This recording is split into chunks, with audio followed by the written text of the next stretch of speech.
पढ़ा है ना, तो स्रोत में साहित्य हमने देख चुका है।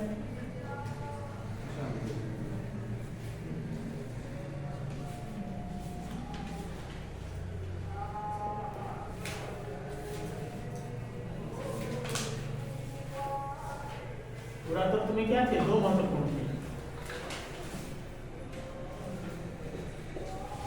रुद्र दामन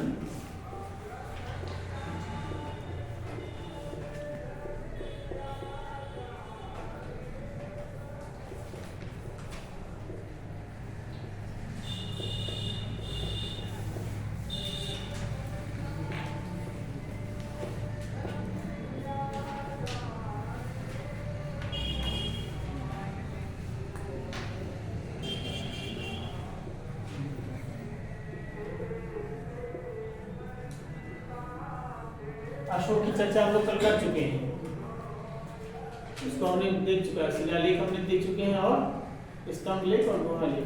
शिलालेख इंपॉर्टेंट है क्योंकि ये कहाँ से 8 स्थानों से पाए गए हैं और हर में कुछ न कुछ बातें की गई हैं। जैसे प्रथम शिलालेख में क्या था, पशु बलि की निष्ठा। दूसरे में क्या था, अशोक कहता है मैंने अपने राज्य में 2 प्रकार की चिकित्सा की व्यवस्था कराई है, पशुओं की और मानवों की। द्वितीय शिलालेख में अशोक कहता है कि मैंने युक्त, राजुक और प्रादेशिक नामक अधिकारियों की नियुक्ति की है। चतुर्थ अभिलेख में कहता है कि अब मेरा युक्त, अब मेरा उद्देश्य मेरी घोष नहीं है बल्कि धम्म घोष है। युद्ध नहीं करूंगा, अपना धम्म घोष करूंगा। ठीक।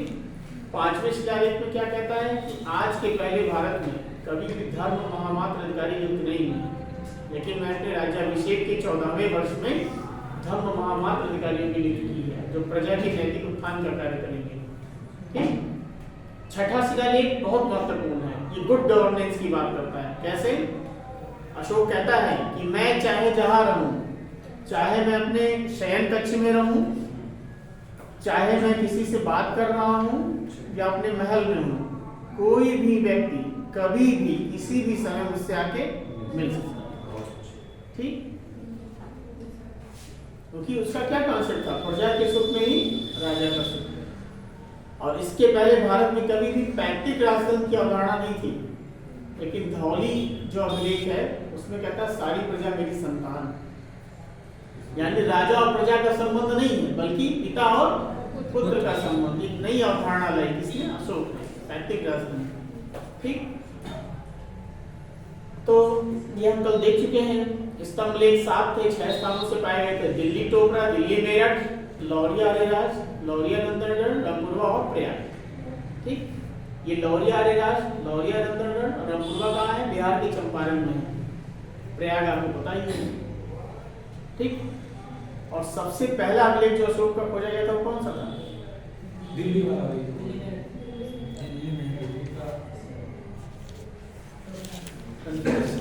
कंफ्यूज दिल्ली का ही बोले थे सर कि हमारा कौन सा अभिलेख पहले खोजा गया, दिल्ली मेरठ की दिल्ली टोपरा? दिल्ली मेरठ। हाँ सही, दिल्ली मेरठ पहले खोजा गया। दिल्ली टोपरा अशोक का अंतिम अभिलेख है और एकमात्र स्तंभ लेख है जिस पर सभी बातें लिखी गई, सातों बातें। स्तंभ लेख में 7 प्रकार के लेख लिखे गए और सभी किसमें मिलते हैं, दिल्ली टोपरा में। और इसे जेम्स प्रिंसेप ने पढ़ा था और स्टीफन टेलर ने खोजा था। जो पहला अभिलेख खोजा गया था 1750 में, वो दिल्ली मेरठ था। ठीक। इसे किसने लाया था, फिरोज शाह तुगलक। वो भी इतिहास के प्रति बहुत रुचि रखता था। तुगलक वंश का फिरोज शाह तुगलक दिल्ली टोपरा और दिल्ली मेरठ को, वो टोपरा जो है वो है हरियाणा के रोहतक में, मेरठ दिल्ली में आकर फिरोज शाह कोटला में रखवा दिया था। स्तंभ लेख वहां से हटवा के यहाँ स्थापित करवा दिया। ये इंपॉर्टेंट है। उसके बाद है गुहा लेख। 3 प्रकार के अशोक के शिलालेख थे। कौन कौन से अभिलेख, शिलालेख जो पत्थरों पे थे, स्तंभ लेख और गुहा लेख। ठीक है। गुहा लेख मतलब जो गुफाओं पे, केव इनस्क्रिप्शंस।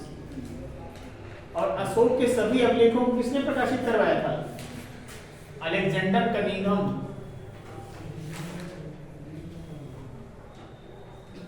ये कौन थे, इनको भारतीय पुरातत्व का जनक भी कहा जाता है, फादर ऑफ इंडियन आर्कियोलॉजी किसको कहा जाता है? अलेक्जेंडर कनिंघम को।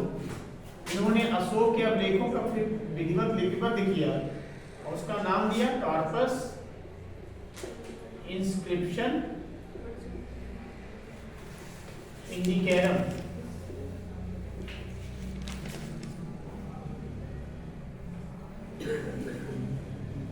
इसे पब्लिश करवाया था किसने?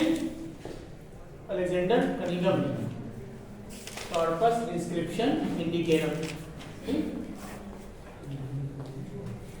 तो अब हम फिर से पीछे की तरफ नहीं जाएंगे, हम आगे बढ़ रहे हैं और देखना क्या है हमें? विदेशी यात्रियों का विवरण। और उसमें क्या आता है? मेगास्थनीज की इंडिका। अब आप पूछ सकते हैं कि मेगास्थनीज कौन?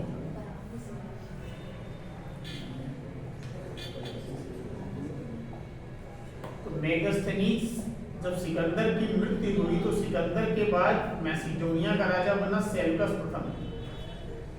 ठीक, अभी आगे आएगा, हमें इससे ज्यादा नहीं लिखना है, अभी हम देखेंगे। तो सेल्यूकस प्रथम ने ही अपने राजदूत किसको भेजा? मेगास्थनीज। कहाँ भेजा? चंद्रगुप्त मौर्य के दरबार में। और एक कब आया था? 304 से लेकर 299 ईस्वी। उसने ढेर सारी बातें की हैं और नष्ट भी हो गई।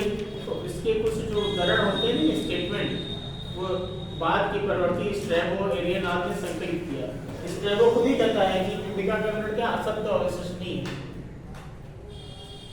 तो सबसे पहले देखिए कि राजा के बारे में क्या कहता है।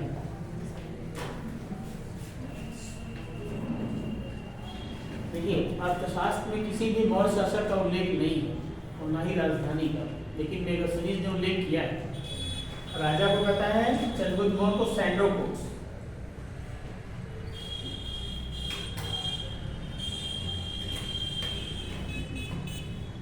कहता है कि चंद्रगुप्त मौर्य जो है उसकी जो रक्षा करती है वो महिलाएं हैं, यानी महिला रक्षक उसकी रक्षा में लगी रहती है,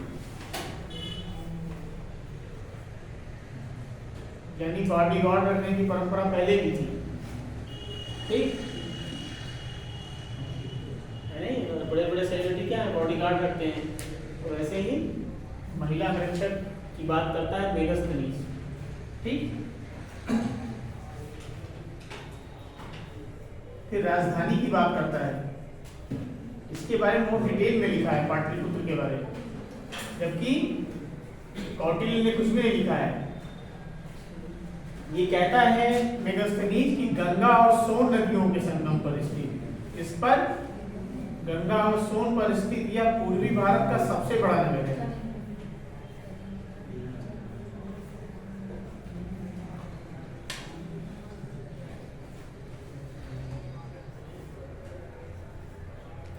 गंगा व सोन के संगम पर स्थित पूर्वी भारत का सबसे बड़ा नगर है पाटलिपुत्र। फिर कहता है कि इसकी लंबाई चौड़ाई क्या है? 80 स्टेडिया। 1 किलोमीटर में 5 स्टेडिया होता है, यानी 16 किलोमीटर लंबा है। और कितना चौड़ा है? 15 स्टेडिया, यानी 3 किलोमीटर होगा ना। स्टेडिया क्या है? ये मार्ग जो इकाई है, नाप की इकाई स्टेडिया। 1 किलोमीटर में 5 स्टेडिया होता है, तो 16 किलोमीटर में 80 स्टेडिया। तो कहता है ये इतना लंबा है, 16 किलोमीटर, 3 किलोमीटर चौड़ा है पाटलिपुत्र। फिर कहता है इसके चारों ओर 185 मीटर, पता नहीं कितना गहरा, कहता है गहरी खाई है।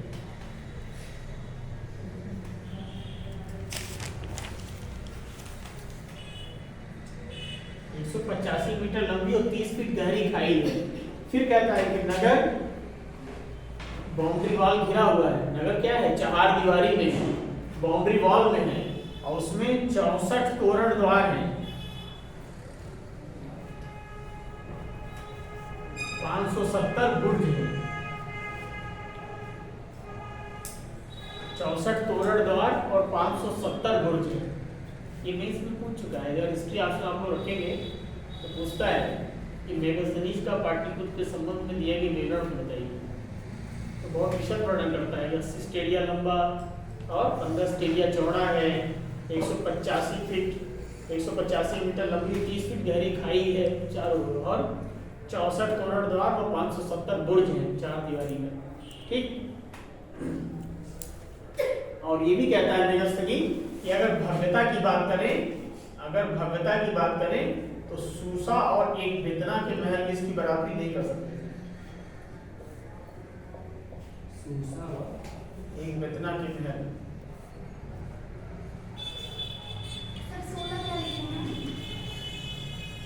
किलोमीटर, 1 किलोमीटर में 5 स्टेडिया होता है, 16 किलोमीटर में 80 स्टेडिया होगा।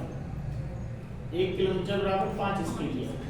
स्टेडिया क्या है? मौर्य काल में मापक है लंबाई का, मानक।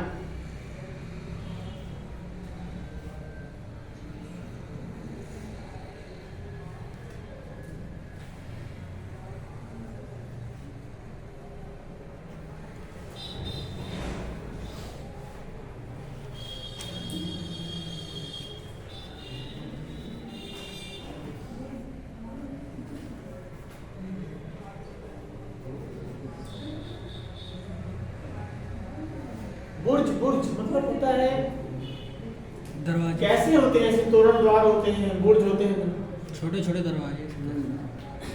अरे जैसे आगरा के ताजमहल में है संबंध बुर्ज, तो उसी में कहता था औरंगजेब, यही देखो मेरे ताजमहल को इसे बंद कर रहे हैं, तुम वही ताजमहल देखो, सारा पैसा हिंदुस्तान का बर्बाद कर दिया ताजमहल बनवाने के चक्कर में, और यही तुम्हारी सजा है। तो इसलिए तो शाहजहां कहता है कि धन्य है हिंदू धर्म। शाहजहां कहता है मरते वक्त धन्य है हिंदू धर्म, कि मरने के बाद भी अपने पुत्रों को तर्पण देते हैं, और मेरे पुत्र ने जीते जी पानी नहीं दिया। हाँ, दरअसल ये औरंगजेब को ये लगता था कि ये दारा शिकोह को ज्यादा मानते हैं। उनके 4 बेटे थे शाहजहां के, दारा शिकोह सबसे बड़ा बेटा था, और उसको शाहजहां कहता भी था शाह बुलंद इकबाल। बहुत विद्वान और बहुत वीर था, लेकिन निर्णय नहीं ले पाता था कब क्या करना है। शाह शुजा, मुराद और औरंगजेब, ये 4 बेटे थे शाहजहां के। लेकिन औरंगजेब उग्र था, लेकिन निर्णय बहुत सही लेता था। सही समय पर क्या निर्णय लेना है औरंगजेब लेता था। और 2 बेटे तो शराबी थे इनके, शाह शुजा, मुराद।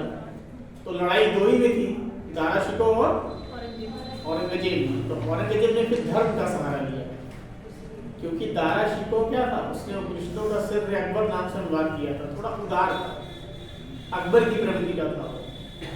तो औरंगजेब ने धर्म का सहारा लिया और इसको धर्मांध कहा और काफिर कहा, और इस तरह से वो। और एक समय तो एक ऐसा आया था कि दारा शिकोह की सेना पहुंच गई, औरंगजेब की सेना थकी हुई थी, लेकिन दारा शिकोह ने वहां गलती कर दी, तत्काल आक्रमण न करके विश्राम का समय नहीं दिया। ये बहुत बड़ी हार थी दारा शिकोह, और सामूगढ़ की पराजय के साथ ही दारा शिकोह का अंत हो जाता है। मतलब ये बुर्ज क्या था? एक ऊंचाई पे स्थित एक चीज ही होती थी। 64 तोरणद्वार बुर्ज मतलब ऊंचाई पे स्थित तोरणद्वार, मतलब ऊंचे द्वार थे और बुर्ज बने हुए थे उसमें। ये 570 बुर्ज बने होते थे, जहाँ से पहले लोग ऊपर से देखते थे। ठीक, वही स्ट्रक्चर है। ठीक, तो अब नगर प्रशासन पे आते हैं। तो नगर, अब ये कहता क्या है मेगास्थनी कि सूसा और एक बेतना के महल इसकी बराबरी नहीं कर सकते हैं भव्यता में, पाटलिपुत्र के महल। ठीक, नगर प्रशासन के बारे में मेगास्थनी कहता है कि हर नगर में 6 समितियां होती थी, हर समिति में 5 सदस्य होते थे, यानी 6 समितियां, और हर समिति में 5 सदस्य, यानी टोटल कितने? 30 सदस्य। नगर प्रशासन 6 समितियां देखती थी, हर समिति में 5 सदस्य, यानी टोटल 30।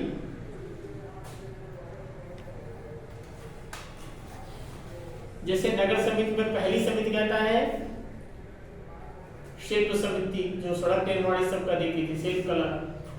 फिर दूसरी समिति को कहता है विदेश समिति, जो विदेशी नागरिकों की देखरेख करती थी, उनके स्वास्थ्य, उनकी मृत्यु हो जाने पर क्या करना है, ये सब देखती थी। तीसरी कहता है जनगणना समिति, जो लोगों के सेंसस करती थी, यानी मौर्य काल में जनगणना भी किया जाता था। ठीक है। चौथी कहता है व्यापार वाणिज्य समिति, जो ट्रेड का नियंत्रण करती थी। फिर पांचवी कहता है कालाबाजारी, टैक्स चोरी को रोकने के लिए समिति, जो देखती थी कोई वस्तुओं की अदला-बदली ना करे, चोरी ना करे, ठीक है।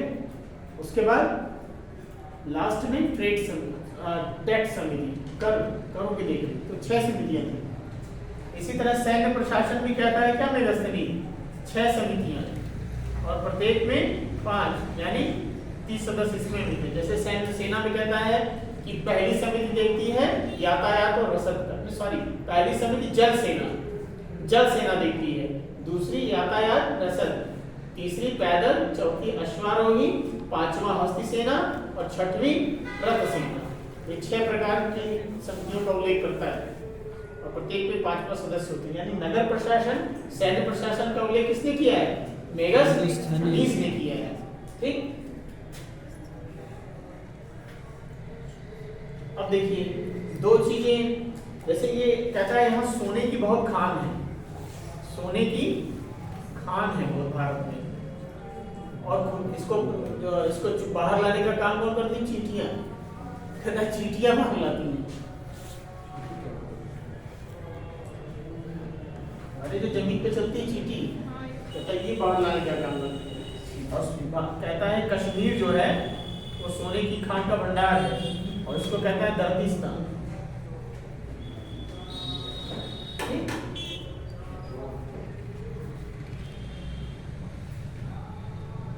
और नगर के अधिकारी को क्या कहता है, एस्ट्रोनोमी। दर्दिस्तान है सर, हाँ, दर्दिस्तान कश्मीर। और नगर के प्रमुख अधिकारी को कहता है एस्ट्रोनोमी।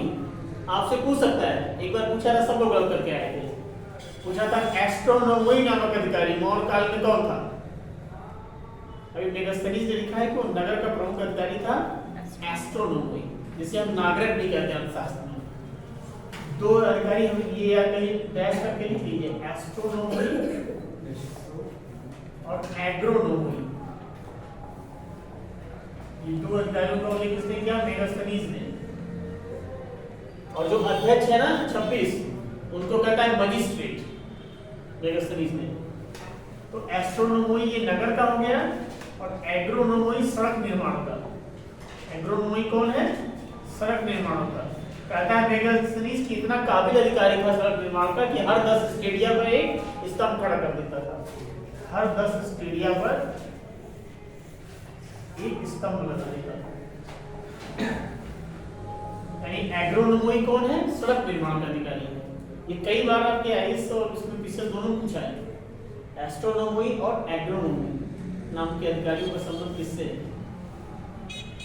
तो एस्ट्रोनोमी नगर का अधिकारी था, और एग्रोनोमी मार्ग निर्माण, सड़क निर्माण का। ठीक सर, इसके सैन्य प्रशासन में जो जल सेना, यातायात रसद, पैदल, लिखवा दो क्या, लिखवा दो, इसी में लिखवा दो, फिर वहाँ याद आए कि ना याद आए प्रशासन में। चलिए लिखवा दो। तो देखिए नगर प्रशासन,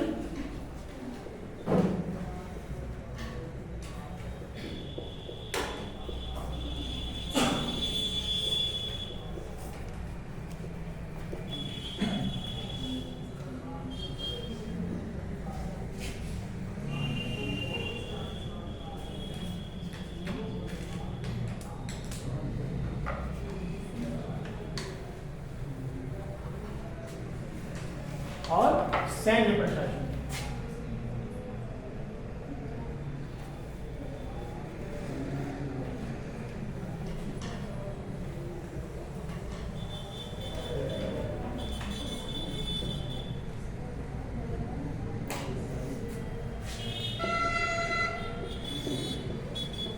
तो सैन्य में पहली समिति क्या करती थी,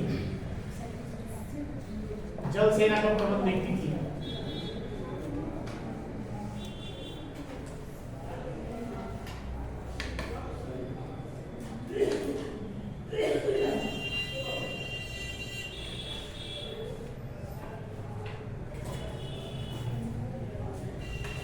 प्रथम समिति जल सेना देखती थी, दूसरी, तीसरी, चौथी, 5वीं और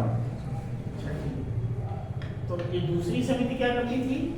यातायात और रसद की देखती थी, क्या जरूरतें पड़ेगी, क्या साधन चाहिए यातायात के, रसद खाने पीने की व्यवस्था एजुकेशन में कैसे करनी होगी ये। तीसरी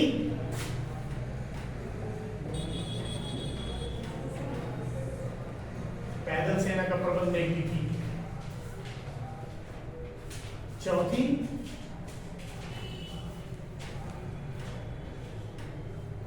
घुड़सवार सेना का प्रबंध। पांचवी हस्त सेना मतलब हाथियों की सेना। और छठी क्या करती थी? रथ सेना।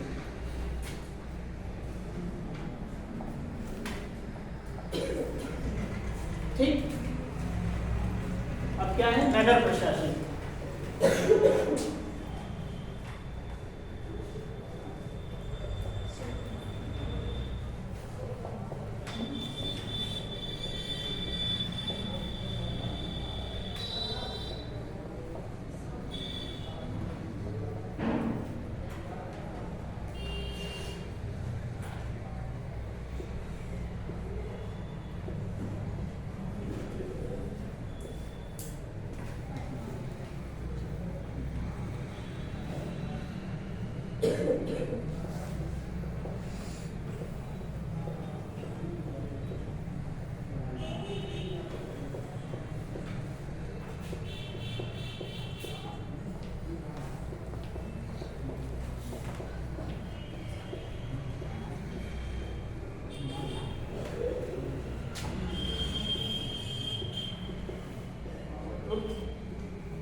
पहली शिल्पकला, दूसरी विदेश समिति, तीसरी जनगणना समिति, चतुर्थ वाणिज्य व्यापार समिति, पांचवी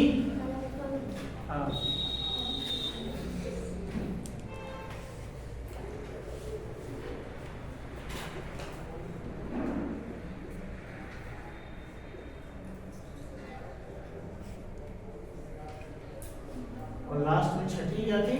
कर समिति।